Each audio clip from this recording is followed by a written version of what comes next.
Did you know that the effects of narcissistic abuse are so massive that it can turn your home into a war zone? It's not just about the occasional argument or bad day. It's a constant battle where emotional manipulation, control, and gaslighting make everyday life feel like a battlefield. You might question your worth, doubt your decisions, and feel isolated from those who care about you. When you're living in this kind of environment, even the most basic interactions become a struggle for survival. Today, we'll break down some of the ways narcissistic abuse can create chaos in your home. Are you ready for number 1? Smear campaign. A smear campaign is one of the most harmful tactics a narcissist uses to break you down, and it can make your home feel like a constant battlefield. They're not just hurting you in private. They'll take your issues and spread lies about you to anyone who will listen. Friends, family, co-workers, and anyone who's part of your support system. It is their way of creating doubt in people's minds about your character, making you seem unreliable or even crazy. You might find yourself in a situation where people who once supported you suddenly question or treat you differently. As Dr. Ramani Durvasula, a clinical psychologist and expert on narcissism, points out, narcissists will often manipulate their audience by playing the victim and casting you as the villain in their twisted narrative. Imagine someone spreading rumors that make you seem irrational, even if you're just trying to protect yourself. It's like watching people you trust slowly turn away from you and wondering if anyone will believe you. It is precisely what the narcissist wants, to destroy your reputation and sense of security. The key here is not to react impulsively, but to stay grounded. Recognize the manipulation for what it is, and seek out supportive people who can see through the narcissist's lies. Let's talk about number 2. Snooping and privacy violations. When someone invades your privacy like a narcissist does, it feels suffocating. They might snoop through your phone, emails, or private journals. To them, your personal space doesn't exist. This constant monitoring keeps you on edge, like you're walking on eggshells, never knowing what they'll use against you. Privacy is a basic need for feeling safe, but narcissists treat it as optional when it comes to controlling you. As Shannon Thomas, a licensed therapist and author of Healing from Hidden Abuse, says, narcissists thrive on power and control, and violating boundaries is their way of reinforcing that control. You start to doubt yourself. You might even feel guilty for wanting privacy, as if needing personal space is wrong. But it's not. It's a healthy part of any relationship. The narcissist invades it to keep you vulnerable and ensure they know everything about you, often twisting your actions or words to fit their narrative. The key to countering this is recognizing that your boundaries are valid and taking steps to rebuild your sense of safety, even if it means seeking support from trusted individuals or professionals. Let's move on to number 3. Destroying your belongings. When a narcissist destroys your belongings, it's not just about breaking things. It's about breaking you emotionally. They might smash something valuable to you during a rage or accidentally ruin something sentimental, like an old photo or a gift from someone you love. These actions aren't random. They're deliberate attempts to make you feel powerless and to show you that they control everything, even the things you cherish. What's especially cruel is the emotional aftermath. You might find yourself questioning why the narcissist would do such a thing, or even blaming yourself for leaving the item where they could get to it. But here's the thing. This isn't about the object. It's about controlling your emotions. By destroying something meaningful, they clearly say, I have the power to take away what matters to you. It can leave you feeling vulnerable and stuck. But remember, their actions don't define your worth or the value of what you've lost. Now, let's continue to number 4. Emotional blackmail. Narcissists take your feelings, your compassion, love, or even fear, and turn them into weapons to control you. For example, they might say something like, "If you leave, I don't know what I'll do to myself." Or, "If you don't do what I want, you'll ruin this relationship." These statements aren't about genuine emotions. They're designed to make you feel responsible for their well-being. Susan Forward, in her book Emotional Blackmail, explains it perfectly. Emotional blackmailers use fear, obligation, and guilt to get what they want. It's all about creating a trap where you feel like complying is the only way to avoid something terrible. This kind of manipulation leaves you feeling stuck and drained because you're constantly prioritizing their demands over your own needs. Over time, you might feel like walking through a minefield, always afraid of setting them off. But it's important to understand that their threats and guilt trips are not your responsibility. As Dr. Henry Cloud, co-author of Boundaries, points out, we are responsible to others, not for them. You shouldn't miss number 5. Refusing to take responsibility. Narcissists are always holding up a mirror but pointing it at you. Whatever they do wrong, like lying, breaking a promise, or causing conflict, they can spin it so it's your fault. They might say, "If you hadn't reacted that way, I wouldn't have done it." Or, "You're too sensitive. You're overreacting." This constant blame shifting leaves you questioning yourself and your actions. As Dr. Craig Malkin, author of Rethinking Narcissism, explains, narcissists avoid accountability because admitting fault feels like losing control, and control is their comfort zone.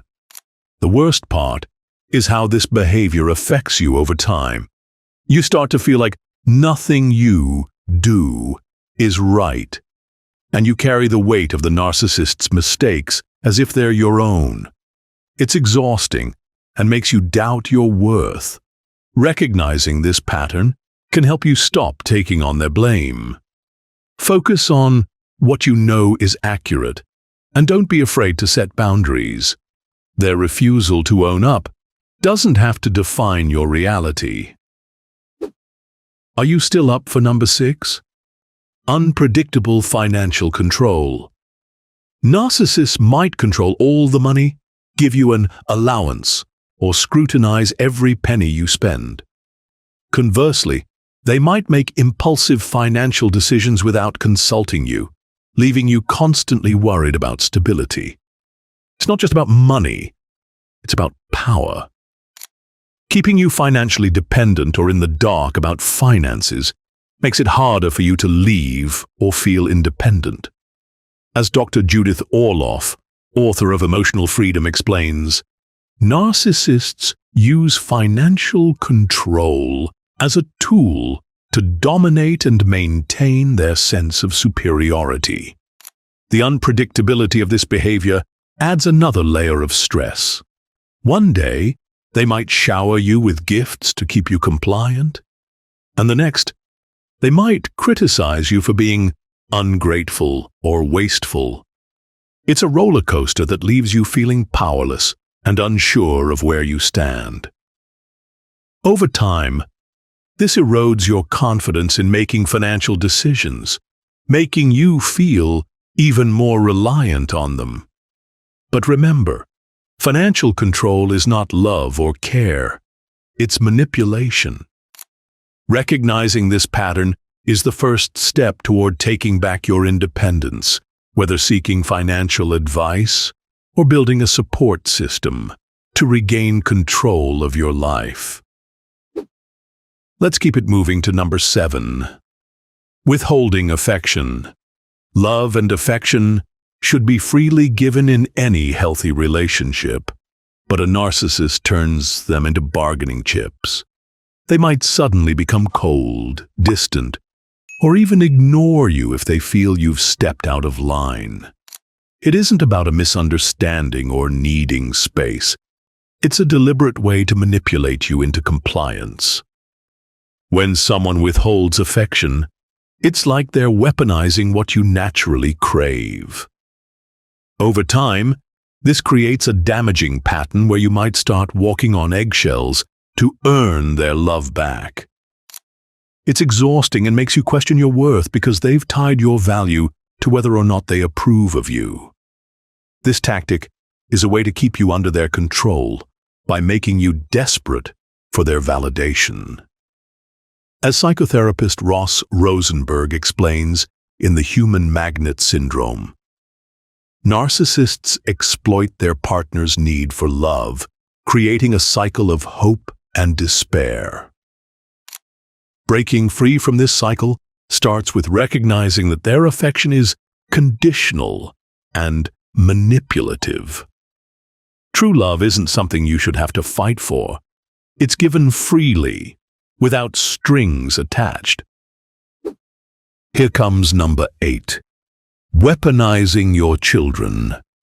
Narcissists will drag the most innocent part of your life into their power games. They might play favorites with the kids, showering one with affection while ignoring or criticizing the other, all to keep you off balance. Or worse, they could try to turn the children against you by planting seeds of doubt or bad-mouthing you when you're not around.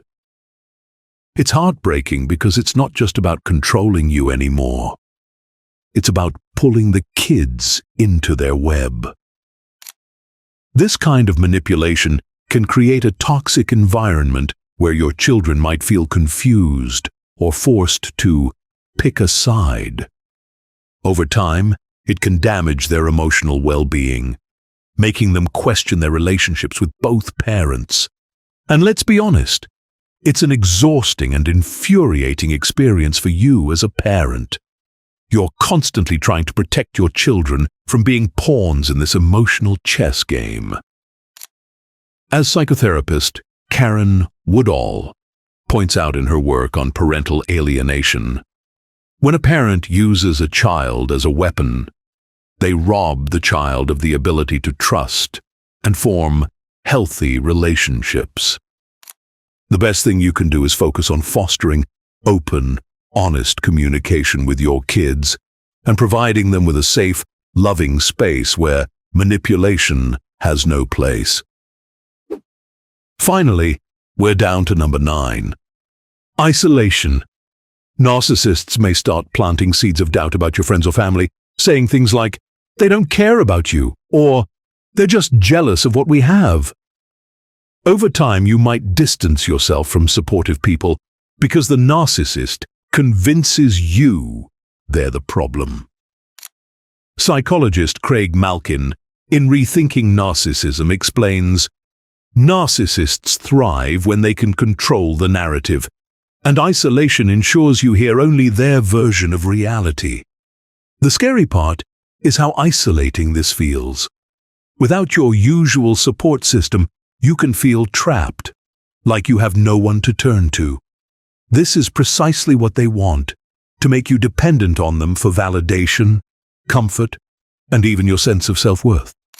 And the more isolated you feel, the harder it becomes to see their behavior for what it is. In her book, Why Does He Do That?, Lundy Bancroft writes, isolation isn't accidental. It's a deliberate strategy to limit your options and make you feel powerless. Reconnecting with trusted friends or family, even in small ways, is a lifeline. It reminds you that you're not alone and that support is still out there, waiting for you to reach out. Living in a home controlled by narcissistic abuse feels like walking on eggshells, never knowing what will set off the next emotional storm. Recognizing their tactics is the first step to reclaiming your life. Remember, you don't have to stay in this toxic environment. You have the power to set boundaries, seek support, and heal. It may take time, but you deserve a safe, peaceful, thriving space. Reclaiming your peace starts with acknowledging the abuse and its impact. Small steps toward emotional freedom can make a big difference. You deserve a home where love and respect are the foundation, not fear and conflict.